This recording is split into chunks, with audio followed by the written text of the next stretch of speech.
Olá, boa tarde. Em Brasília, 1h em ponto, começa agora o programa Câmara Hoje, uma transmissão conjunta da TV Câmara, da Rádio Câmara e do portal Câmara Notícias.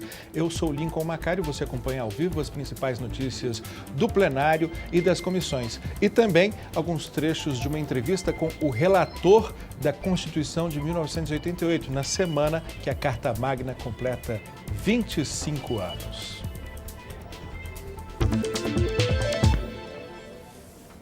Bom, neste sábado, dia 5 de outubro, se completam os 25 anos da promulgação da atual Constituição brasileira, a chamada Constituição Cidadã. Depois do fim da ditadura, foram eleitos, em 1986, os deputados e senadores que formariam a Assembleia Nacional Constituinte, encarregados de elaborar essa nova Carta Magna. Um deputado teve um papel fundamental durante esse processo, foi destaque naquele período, foi Bernardo Cabral, eleito relator geral da Constituição. Um quarto de século depois, o hoje jurista Bernardo Cabral não tem dúvida quando perguntado se a Constituição que ele ajudou a fazer foi boa ou ruim para o país.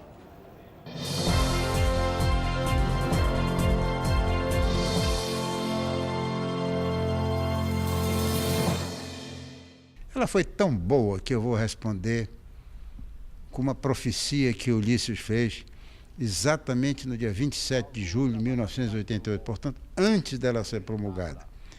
Ele, nesse discurso, disse uma coisa fantástica, porque estavam dizendo que o Brasil ia ficar ingovernável, que essa Constituição não duraria 6 meses, e ele pronunciou a seguinte frase: esta Constituição terá cheiro de amanhã e não cheiro de mofo.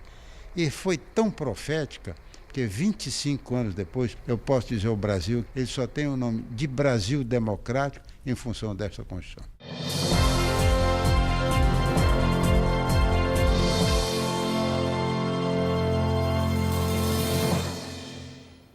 1h03 em Brasília, a mini-reforma eleitoral não será válida para as próximas eleições. Não há mais tempo hábil para votação aqui na Câmara e sanção em razão do princípio da anualidade, em que as regras da disputa devem ser definidas com pelo menos um ano de antecedência. Mas tudo indica que o debate e o impasse em torno dessa matéria vão continuar, e quem traz as notícias para a gente a respeito desse assunto é a repórter Cláudia Brasil, que fala ao vivo, direto do Salão Verde. Boa tarde, Cláudia. Boa tarde, Lincoln. Olha, esse debate deve sim continuar e com um nível de tensão ali de médio para alto. Isso porque os dois maiores partidos da base de apoio ao governo, o PMDB e o PT, a exemplo do que já aconteceu em votações recentes anteriores, eles aparentemente estão de lados opostos. Quem começa explicando esse problema é o deputado Henrique Fontana, do PT do Rio Grande do Sul. Ele fala um pouco sobre as razões que para o PT inviabilizariam a votação dessa mini-reforma eleitoral. Nós do PT entendemos que a votação desta matéria ela é um equívoco em dois sentidos. Primeiro, porque ela não mexe em nada do que é estrutural para melhorar a política brasileira. Por fim, eu digo o seguinte, presidente, nós não podemos fazer política na base da ameaça. Não me parece razoável que o líder que representa o partido do vice-presidente da República ameace que vai obstruir a votação, programa importantíssimo para o país, que é o Mais Médicos, se misturar a liberdade que tem os partidos de ter uma opinião sobre reforma política, e o PT entende que esta é uma anti-reforma, que ela prejudica inclusive o sistema eleitoral, porque ela acrescenta a possibilidade, por exemplo, de concessionários de serviço público, empresa de transporte coletivo, empresa que coleta lixo, passa a poder financiar eleições, e hoje elas não podem financiar eleições, e o líder do PMDB mistura a questão daquilo que eu chamo de anti-reforma eleitoral com o Mais Médicos. Eu espero que isso não ocorra. Acho que a razoabilidade de quem governa o país, PT e PMDB, que elegeram a presidenta e o vice-presidente, vai nos colocar no mesmo campo no dia de votar o Mais Médicos. O líder do PMDB, deputado Eduardo Cunha, disse que o fato do PMDB ser um partido da base de apoio ao governo não obriga o partido a se submeter às vontades do PT. O PMDB tem o direito de usar todos os seus instrumentos para defendê-la. E se a reforma política não foi votada, foi porque o deputado que me antecedeu, no comando da liderança do PT, quando foi votada a PEC das coligações proporcionais, simplesmente obstruiu. Nós íamos votar tudo, inclusive o financiamento público para submeter o voto nessa casa, que todos sabem que não passa. Agora, se obstruíram a reforma política na hora que todos estavam combinados para votarem, e nós queremos mudar procedimentos simples eleitorais, não venham cobrar do PMDB que tem que se sujeitar à pauta que o PT coloca nessa casa.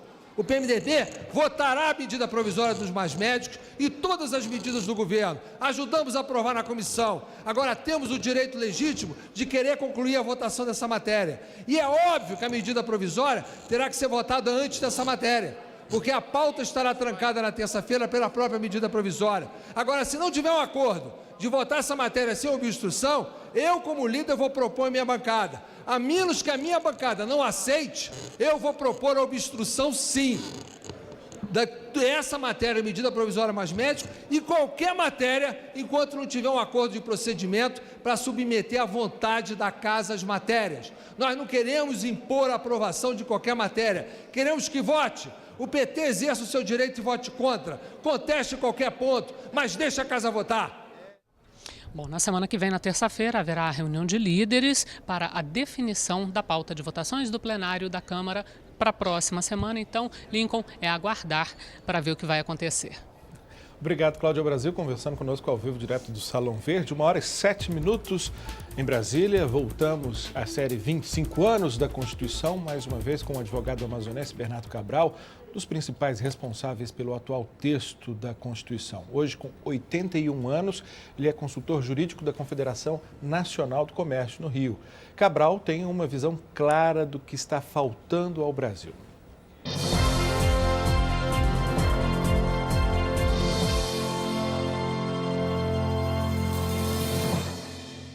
Está faltando, sobretudo, vergonha.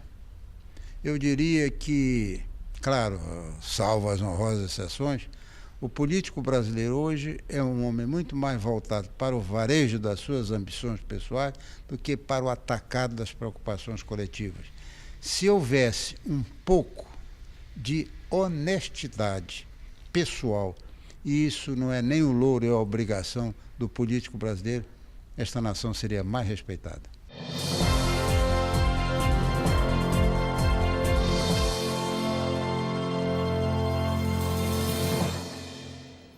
1h09 em Brasília. Este é o Câmara Hoje, uma transmissão conjunta da TV Câmara, Rádio Câmara e Portal Câmara Notícias.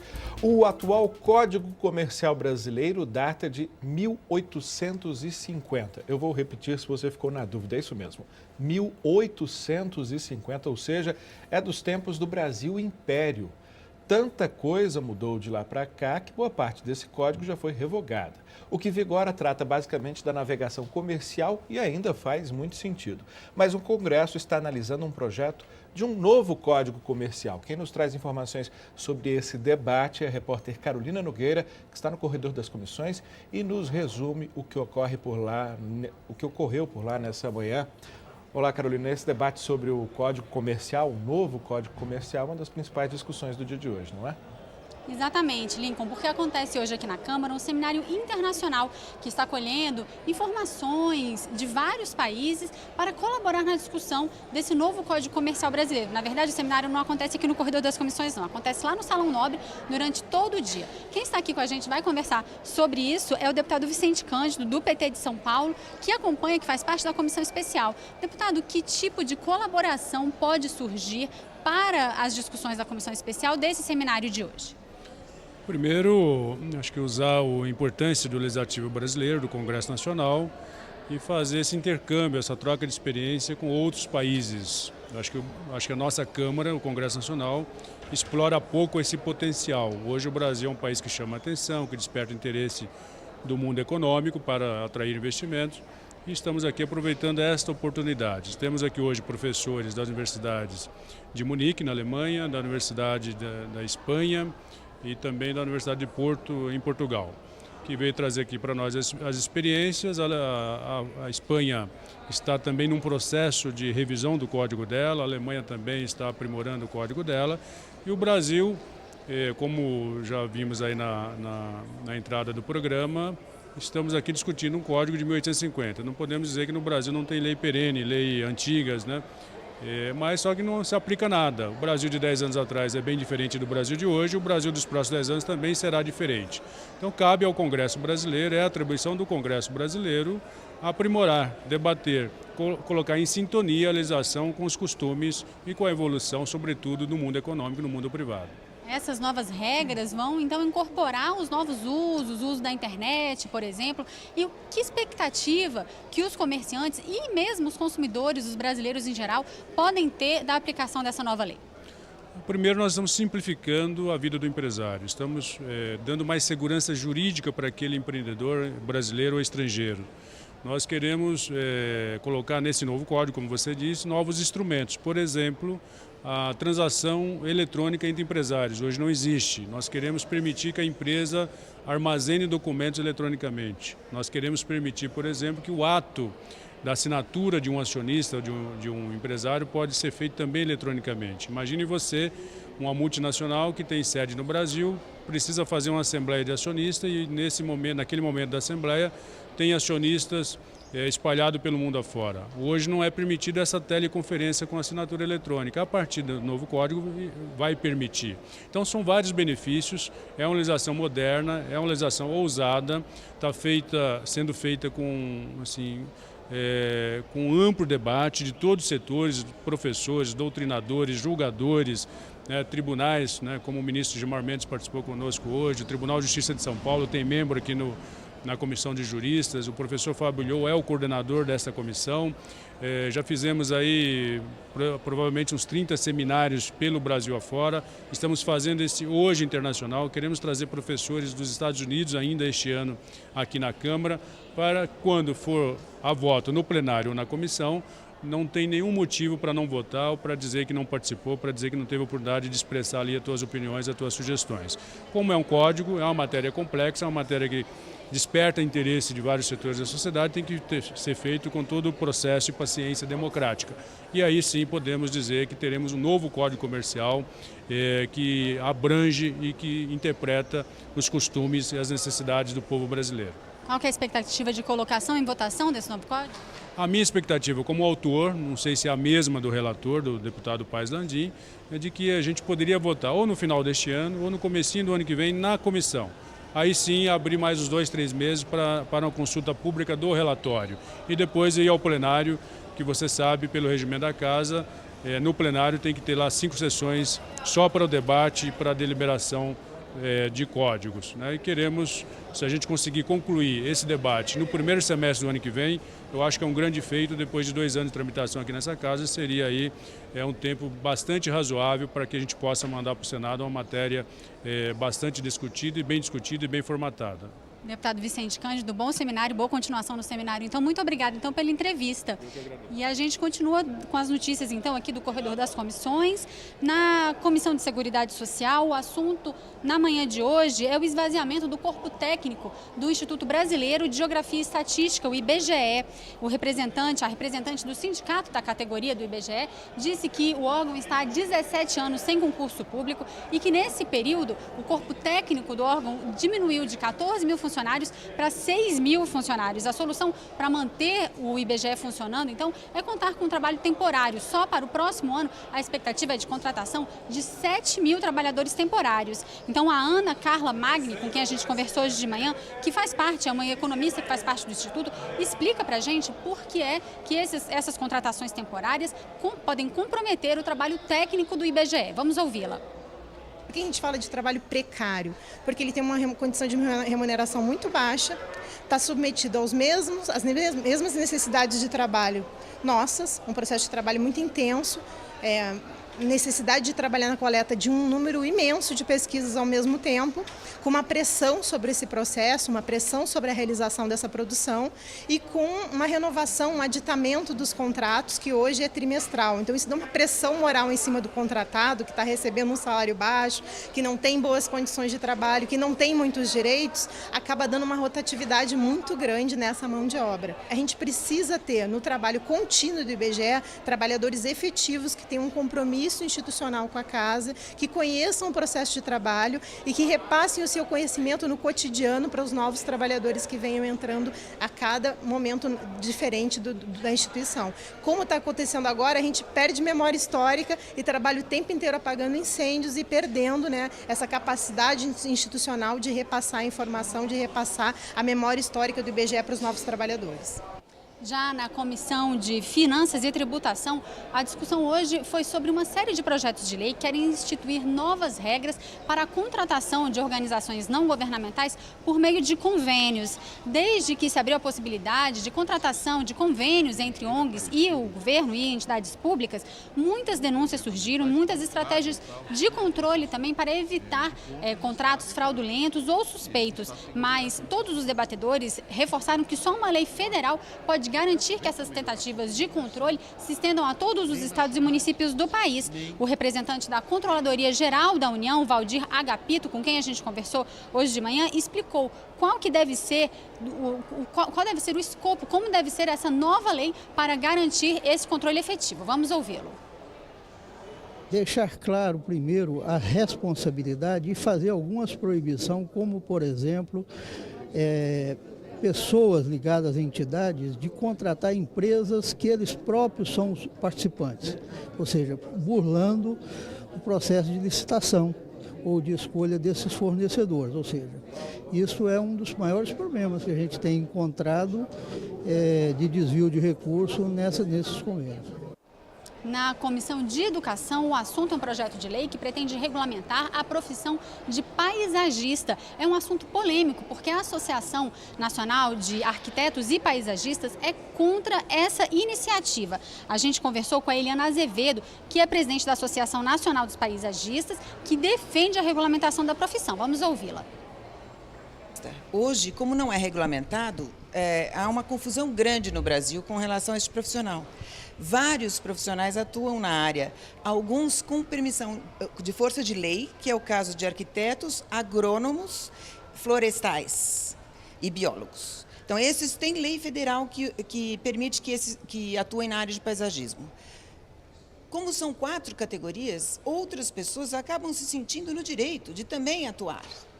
E aí é que é o problema maior. A profissão, ela atua diretamente em questões importantíssimas, que é segurança pública, saúde pública, bem-estar social e, principalmente, preservação ambiental. É preciso ter conhecimento técnico, científico e artístico pleno para poder atuar nessa área com êxito. Essas foram, então, algumas das notícias aqui do Corredor das Comissões na manhã dessa quinta-feira. Lincoln. Obrigado, Carolina Nogueira, conversando conosco ao vivo, direto do Corredor das Comissões. 1h19 em Brasília. Este é o Câmara Hoje, uma produção e transmissão conjunta da TV Câmara, Rádio Câmara e Portal Câmara Notícias. Uma comissão de parlamentares visitou esta manhã o acampamento que reúne quase 1.000 índios aqui em frente ao Congresso Nacional. Os deputados receberam um documento com a lista de projetos que os índios consideram que prejudicam os seus direitos. Entre eles, o principal ponto, a proposta de emenda à Constituição que submete a demarcação de terras indígenas à aprovação do Congresso. O acampamento é uma forma de protesto organizado pelas lideranças indígenas e faz parte de uma mobilização nacional que deve continuar até o próximo sábado, quando a Constituição brasileira completa 25 anos. O deputado Chico Alencar, do PSOL do Rio, conversou com os índios e fez um relato para o Câmara Hoje.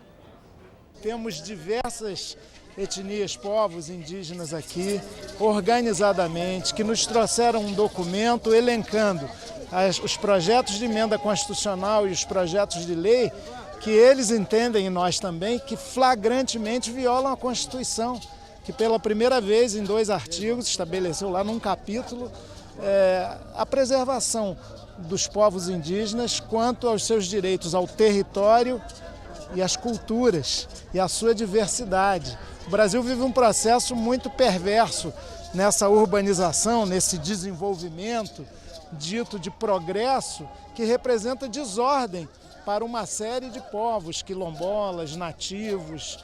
Então, essas minorias, quando se juntam, formam maioria, e os índios, particularmente, estão nos dando uma lição de civilidade política.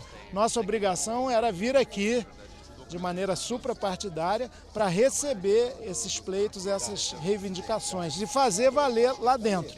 Pelo menos a comissão especial da famigerada PEC 215, que retira da União o direito de demarcar terras indígenas, a partir das orientações da FUNAI, inclusive de base antropológica, ela não teve a comissão especial instalada aqui. Espero que não se instale nunca.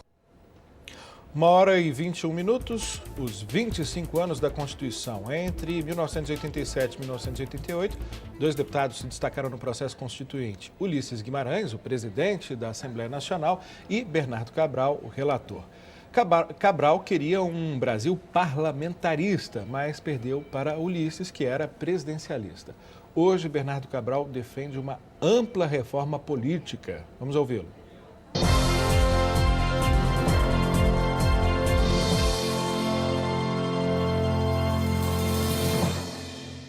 A meu ver, só será feita uma reforma política no país quando, ao início do mandato presidencial, que ele possa reunir os líderes partidários, os líderes no Congresso, porque, ao fim e ao cabo do seu mandato, ou nas vésperas, jamais será feita uma reforma política.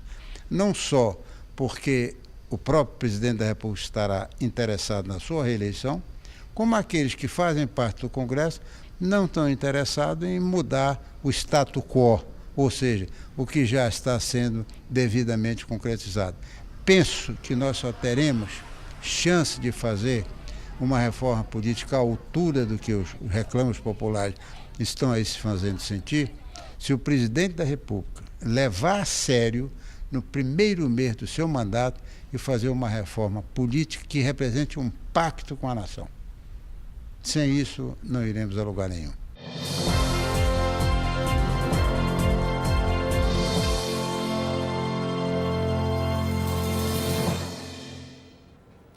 Uma hora e 23 minutos em Brasília. Este foi o Câmara Hoje desta quinta-feira, dia 3 de outubro, uma transmissão conjunta da Rádio Câmara, da TV Câmara e do portal Câmara Notícias. Na rádio, além da transmissão das sessões ao vivo, direto do plenário Ulisses Guimarães, com uma começando logo mais às 2 da tarde, você pode se informar também a cada meia hora ouvindo o boletim Câmara é Notícia. Na TV, você assiste uma nova edição do Câmara Hoje a partir das 8 da noite. Para utilizar as nossas reportagens em qualquer plataforma, basta acessar o portal de notícias da Câmara dos Deputados no endereço www.câmara.leg.br/Câmara Notícias. Eu volto em 3 semanas, então boas férias para mim e excelentes dias para você que nos acompanha. Até lá!